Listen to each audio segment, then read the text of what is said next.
Anteriormente, habíamos visto los diagramas de bloques de un sistema de control de fuerza y un sistema de control de torque. Resulta que estas dos variables, la fuerza y el torque, se encuentran ligadas directamente a la presión del sistema, y en algunas ocasiones puede resultar más sencillo implementar un control de presión que un control de fuerza o torque. A continuación, vamos a ver cómo se construye este diagrama de bloques para un sistema de control de presión.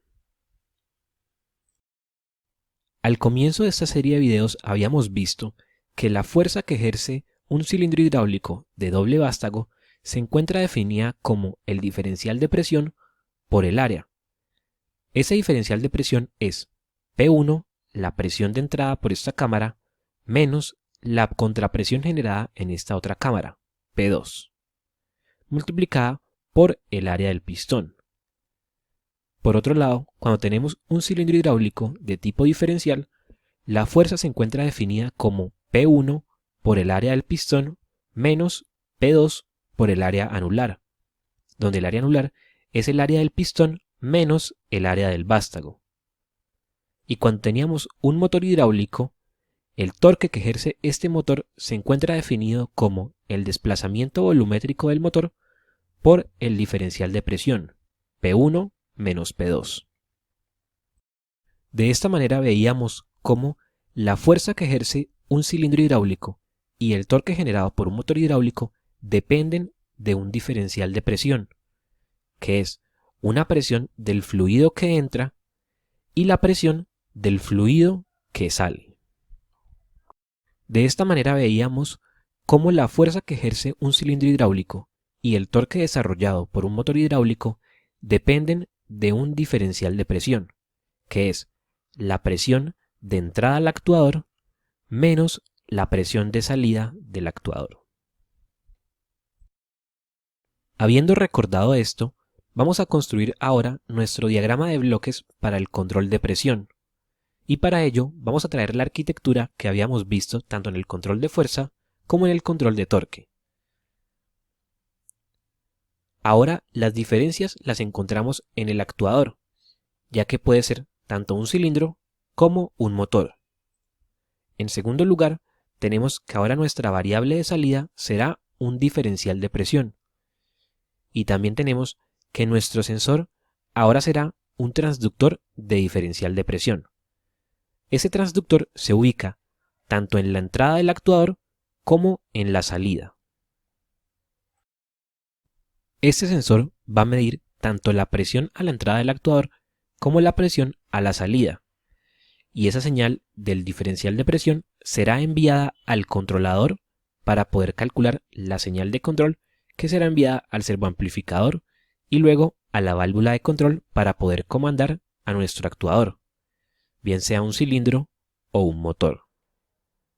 A continuación vamos a revisar el montaje experimental de un sistema de control de presión donde se usa una válvula direccional proporcional o una servoválvula. En este primer montaje podemos ver en esta parte un cilindro hidráulico de doble vástago, conectado a una válvula direccional proporcional de altas prestaciones, y la válvula se encuentra conectada a la unidad de potencia y a tanque.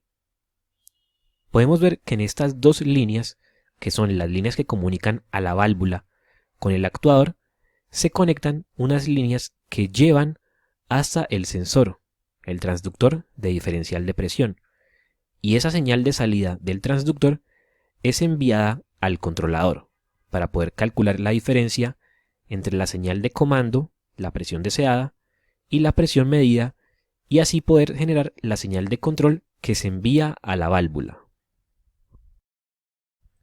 En esta segunda imagen tenemos el montaje experimental de un sistema de control de posición y fuerza de una prensa hidráulica.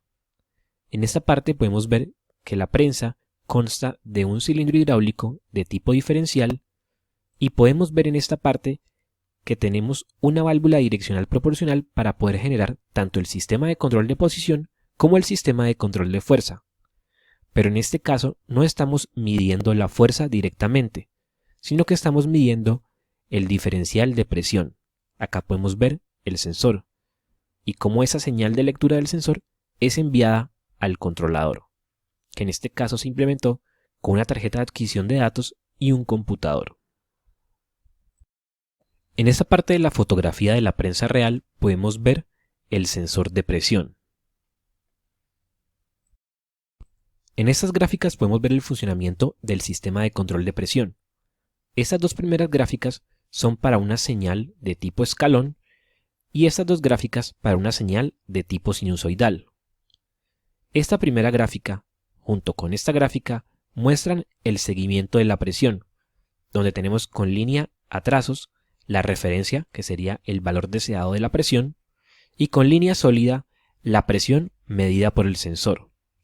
Y estas dos gráficas muestran lo que sería la señal de control.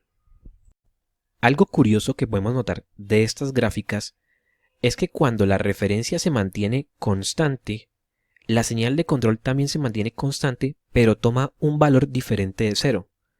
Esto quiere decir que en estos momentos en que la presión se debe mantener constante, la válvula permanece abierta, suministrando el fluido hidráulico presurizado al cilindro. Este comportamiento nos permite concluir que en un sistema de control de fuerza o de torque, en condiciones de estado estable, la válvula permanece abierta, esto con el fin de que el cilindro hidráulico pueda mantener la fuerza deseada o que el motor hidráulico pueda mantener el torque deseado. Con esto hemos terminado de estudiar el control de fuerza, torque y presión en sistemas hidráulicos. Los invito a suscribirse al canal y darle like a estos videos. Muchas gracias.